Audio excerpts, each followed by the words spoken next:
Hi everyone! So I'm back this week and we are on chapter 3 of our lovely Zunker textbook here, looking at career counseling models. I hope that you are either ready to enjoy a nice little holiday weekend, or that you're watching this on Tuesday and you already had a nice holiday weekend, one or the other. I'm sure everybody is looking forward to a little mental break on Monday if you didn't already have that. I also want to say that you guys are doing a phenomenal job on the discussions. I would like to take some credit for that, but I can't. I think you guys have a great repertoire between each other, and you're really kind of embracing the spirit of these discussion posts. So I'm really happy with that, and I hope we keep it up for the remainder of the 9 weeks. I think we're at, right? 9 weeks here. So with that, I'm not going to talk too long or too much about the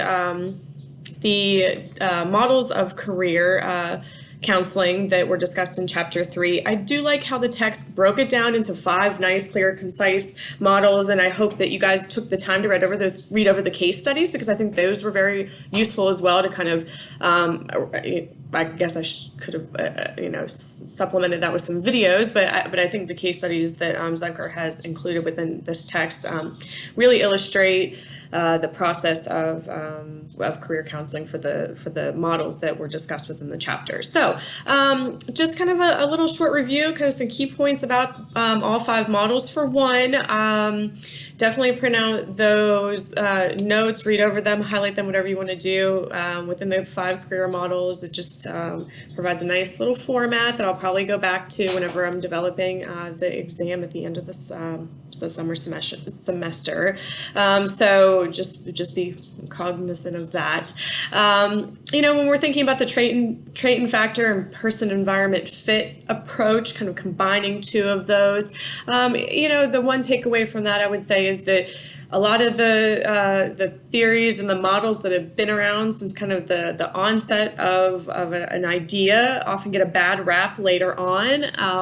And so I think that's probably where the trait and factor person environment fit kind of fell, with saying that, the counselor just, gave some assessments and that was it. And, whatever that said, like 2 tests and an assessment and you're done, whatever the textbook recognized that as. But I think the 7-step model that has now kind of been utilized when people are adhering to this model of career counseling really outlines a nice transition from understanding the client, getting the good background, doing the right assessments, discussing those assessments and the results with the client, and making decisions based on that. So it's much more in depth now, and obviously the counselor's role has changed and shifted, and there's much more of a prominent role for the career counselor within that model.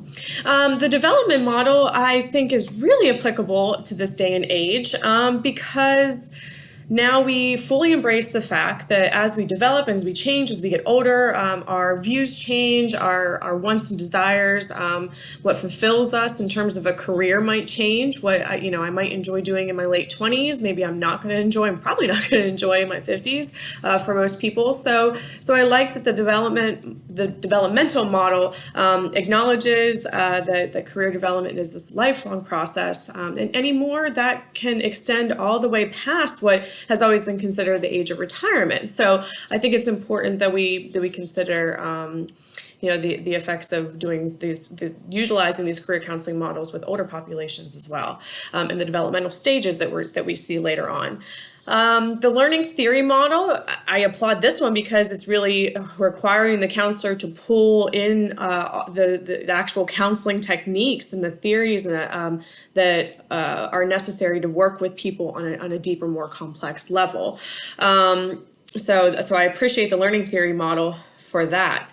The cognitive information processing approach model, the CIP model, again, if we're looking at these and all the steps that they are, whether it's 7 steps, 5 steps, 9 steps, you can see some similarities between all of these models. And they're starting with the intake, and then they're moving on and doing some assessments and addressing those. And some of them are saying, go out into the environment and do some job shadowing, come back and report that, and there's counseling involved in it. So in a number of ways, there's underlying themes with these models that are similar. That can be said too if we're thinking thinking about counseling approaches and theoretical orientations. A lot of what we see within that too kind of comes off of that similar foundation.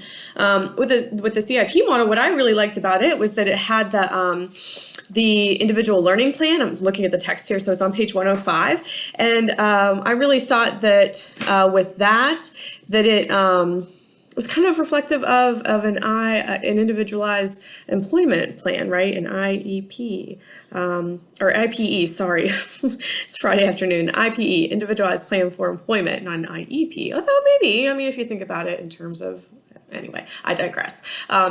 An IPE, that is what it reminded me of. And so it may be that if you're doing, more traditional rehabilitation counseling, that you've got kind of both of these things going on, and they might mirror each other in terms of what a person is needing, maybe for both, if you're doing that IPE for the purpose of the agency you're working for, maybe you're kind of supplementing it for this learning plan and tying them all together. Just a thought, but it did remind me of what we might look at within a vocational rehab process. It nicely reminded me of that.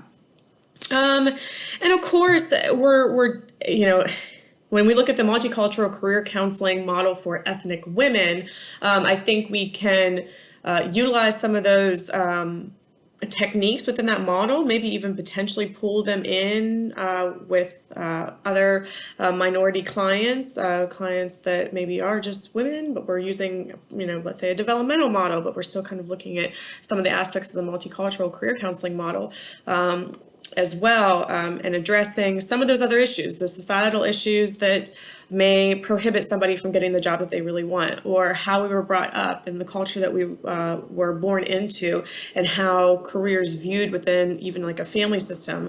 And so all that, I think, it plays a role. So whether or not somebody's using specifically the multicultural career counseling model for ethnic women, I think it's important to consider all those cultural and social issues anyway at the end of the day. So like I said, when we're thinking about, sorry, there's like a massive helicopter flying over my house right now.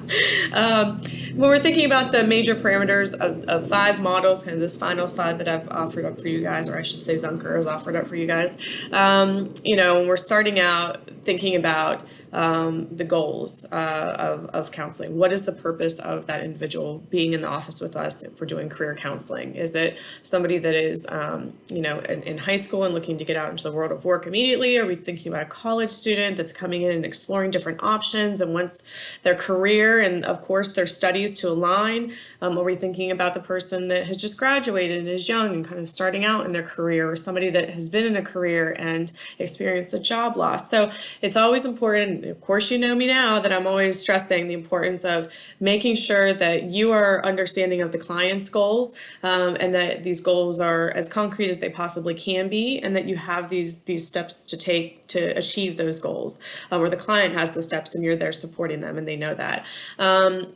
Those intake interview techniques are utilized across the board for all these counseling theory models, or career theory models, I should say. And of course, the use of assessment. And again, kind of reiterating here, and I hope that you find the little assessment I'm making you do this week to be beneficial in terms of learning where there are some deficit areas around competence and career counseling, and being able to work on those throughout the rest of the summer. But using assessment tools purposefully, knowing what you want to use and why you want to use that assessment with that individual, and also knowing how to review the results of the assessment with the person, how to discuss the results of that, and being open to when maybe the client doesn't necessarily agree outright with the results of an assessment, and being able to process that, or help the client process that and move forward again towards the end goal that you both agreed upon. Whether it's that you're looking at kind of the diagnostic procedures or the counseling process, that's going to look different for everybody depending on where you're practicing, and what your orientation might be. So that's certainly going to look different for somebody that, again, is working, like, let's say in a school system as a transition counselor, compared to somebody that's working in private practice with older adults. So that, again, when it comes to the parameters of these models, I mean, everything is going to be unique to what feels like a good fit for you and what might feel right depending on the population you're working with. So like I said, it's going to be a really short one because it was a content heavy chapter again. and kind of looking ahead and where we're going with this semester. I think when we are looking at chapter 4, which is the next module, and integrating career and personal counseling, then we start to get into like the actual assessments and the special population areas. So, hang tight. I think the more, I don't want to say boring, that's a bad way to put it, but when we're thinking about like historical aspects of career development and career theory development, yeah, it gets a little dry after a while.